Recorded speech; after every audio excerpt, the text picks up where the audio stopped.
Ngizi impamvu 5 zituma abakobwa baguca amazi.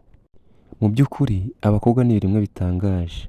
Akenshi na mbere y'uko umwaka nimero ya telefone, aba yamaze kubona yuko ari umuntu mushobora kuba mwakundana mukagirana kure, cyangwa se bitanavamo kugira ngo mujye mu rukundo. None se nkubaze, wari watereta umukobwa akaguca amazi ku buryo nawe ushobora kwireba mu ndorerwamo ukumva uriyanze?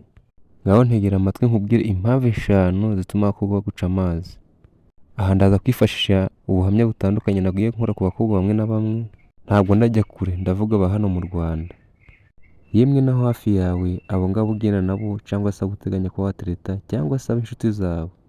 Ngiyi impamvu ya mbere ukeneye kubona impamvu abakobwa baguca amazi, ukeneye mu mutwe. Muzi yuko hari abakobwa benshi bagenzwa no gukura ibyinyo, kuba ufite amafaranga, kuba ufite iyo Range Rover, kuba ufite inzu ihenze ndetse kuba ufite amafaranga. Ariko nanone ntabwo ugomba kwitwara nk'umuntu ukenye mu bitekerezo. Kandi nkubwire ikintu cya mbere kizakwereka yuko ukenye mu bitekerezo, nuko bizakwereka igihe wabonye amafaranga uko ushobora kuba witwara cyangwa se imyitwarire yawe ukuntu ihita ihinduka. Iyo umushahara waje cyangwa se hari ahantu runaka ushobora kuba wakuye amafaranga, nturara mu rugo, ushobora kurara mu tubari, kurara mu nshuti zawe ndetse n'ahandi hantu henshi ushobora kuba wajya ariko utaraye mu rugo.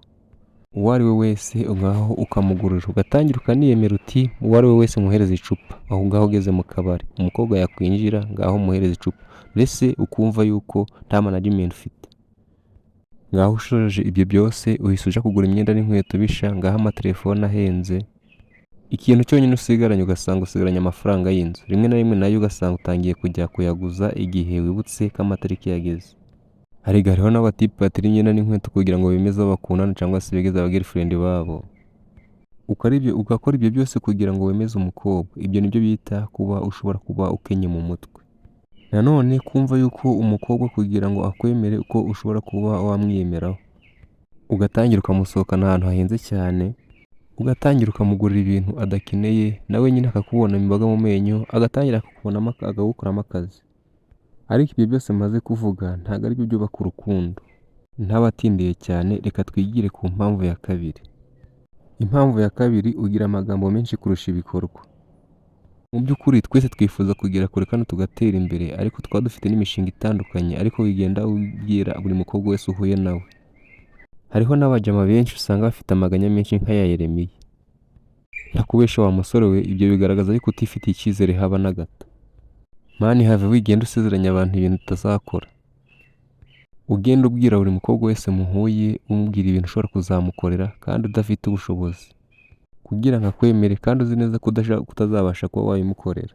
Ariko turabizi twese ko abakobwa ari abantu bakunda ibintu bibakurura kandi ibintu barangaza. Aho kugira ngo ugende umubwira ibintu byinshi ku buzima bwawe, gerageza utegure ibibazo runaka, umubwire ibibazo ashaka kugira ngo umubaze, akubwire iby'ubuzima bwe. Uzareba ukuntu bizamushimisha igihe muzamuri kumwe, ukuntu mwaganiriye. Reka twigire ku mpamvu ya gatatu. Impamvu ya gatatu, ntiwiyitaho. Kwiyitaho ntabwo ari ukugura imyenda ihenze, kugura imodoka zihenze, kugura ibintu bihenze cyane, kugura telefone zihenze cyane nk'uko wabonye Bruce Melody afite iki, cyangwa se ubona umuhanzi runaka afite iki, umunyamakuru cyangwa se undi muntu wese ufite atubutse ngo nuko yaguze ikintu kirenze. Kwitaho no kugira isuku no guhumura neza. Abakobwa bakunda umuntu ufite isuku no guhumura neza, ugaragara neza muri rusange. Niba ukunda kunywa amatabi, ukunda kunywa amayoga, ukabona amaso yawe yarahindanganye, amenyo yawe yabaye umuhondo, buri hantu hose unyuze unuka agafuke k'itabi cyangwa se k'amayoga, urumva babuzwa n'iki kuba baguca amazi? Turi muri 2026. Gute umujene agenda ari kunuka mu kanwa kandi umuti w'amenyo uri kuri 2500? None se nkubaze, ubuzwa n'iki guca inzara kugira ngo zibe zisukuye? Wabuze kupongre kugira inzara zawe zihore zisa neza? Abakobwa bita ku tuntu duto tw'abagabo kubera ko bakeka ko nta kintu na kimwe tubuze. Ntibigutangaze cyane kubera ko umukobwa mushobora guhura utameze neza cyangwa se utateye ipasi, ugasanga ahise abivamo ako kanya. Ubwo rero niba yita ku bintu bite nk'ibi ngibi, nyabuneka ujye wiyitaho, ugerageze nawe isukure umere nk'abandi. Usibye no kuba abakobwa bagukunda cyangwa se bakaba baguca amazi muri ubwo buryo, nawe uba wigirira isuku, bikurinda indwara zimwe na zimwe zigiye zitandukanye. Twigire ku ngingo ya 4. Ingingo ya 4, ntugire ikinyabupfura. Nkubwije ukuri abatipe bafite amafaranga bafite bagira ingeso zigiye zitandukanye, ariko ingeso bakunda guhurizaho ni uko baba bakunda gusuzugura abakobwa bitewe n'amafaranga baba bafite. Byonyine nk'igihe uvugisha umukobwa igihe ugiye kumutereta hari wowe wenda ushobora kuba wishimiye, bimwereka ko ufite disipurine kandi ko udashobotse bitewe n'ukuntu urimo uravugana nawe umukanka umubwira nabi. Mani hari igihe umuvugisha mu buryo budasanzwe, ukoresha imvugo idasanzwe mu buryo butiyubashye. Ako kanya mu masegonda 30 umukobwa aba yarangije gufata umwanzuro wo kubivamo cyangwa se wo kubigumamo, nawe ukibaza impamvu ashobora kuba yagize, bitewe rero n'ubwibone bwawe bigatuma abivamo byihuse.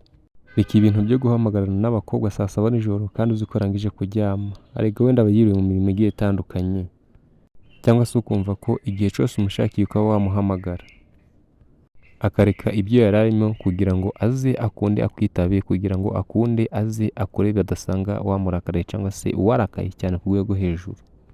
None gufuhira umukobwa no kugira ngo umugenzure, kugira ngo umenye ibyo ari gukora byose, aho ariho hose, aho yagiye, aho yatashe, ugasanga ibyo bintu biri kubangamira umubano wawe nawe. Hari ikintu ugomba kumenya, nuko umukunzi wawe atari umwana wawe kugira ngo umenye aho ariho hose inshuti ze asohokanye nazo akantu kari kose ngo amugenzureho. Kandi n'umwana wawe hari uburenganzira bumwe na bumwe ushobora kumuhereza kugira ngo agumye aba ari safe. Iyo wubaha umuntu bituma nawe akubaha, akakubahisha n'abandi, akakubahisha inshuti ze, abavandimwe, umuryango we ukarushaho kugukunda. Naho nugumya kumugenzura bituma yuko azaza ahorana ubwikwekwe cyangwa se nawe ntakwizere bitewe n'uburyo iyo ubikoze akenshi cyane bituma nawe abona yuko nta cyizere agufitiye, bigatuma guca amazi. Reka twigire ku mpamvu ya 5 nayo ya nyuma. Nturi munini bihagije kandi ushaka kwiruka cyane, urimo urihuta birenze, ufite umuvuduko udasanzwe. Si ngombwa kuba munini aho ariho hose. Ikintu nakubwira cy'ingenzi, ukeneye kuba munini ahantu h'ingenzi kandi mu gihe cya nyacyo. Reka dufate nk'urugero, wenda uri kumwe n'umukunzi wawe mujyanye muri siporo, wenda mugiye kwirukanga ibirometero 5 cyangwa se 10. Ngaho uramusize bitewe n'umuvuduko ufite, umutanze iyo agomba kuba aragera. Ngaho ntabwo wenda umufasha akaboko cyangwa se mugende muri kuganira gake gake, aho ananiwe ufite intege nke nk'umuzamure, ugasanga wenda iyo mugiye umutanzeyo akugezeho yananiwe. Ese urumva yuko azagukunda gute? Niho handi bizahera agatangira akaguca amazi.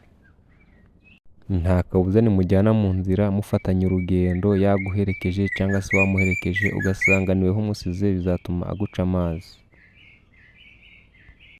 Ubwo abazi ubwenge mwumvishe, ntago ndavuga byinshi. Ukande subscribe kugira ngo tuzagira video nini igucika iturutse hano. Hari igitekerezo cyangwa inyunganizi wibuke gushyira hasi muri comment kugira n'ubutaha tuzakora video mwifuza.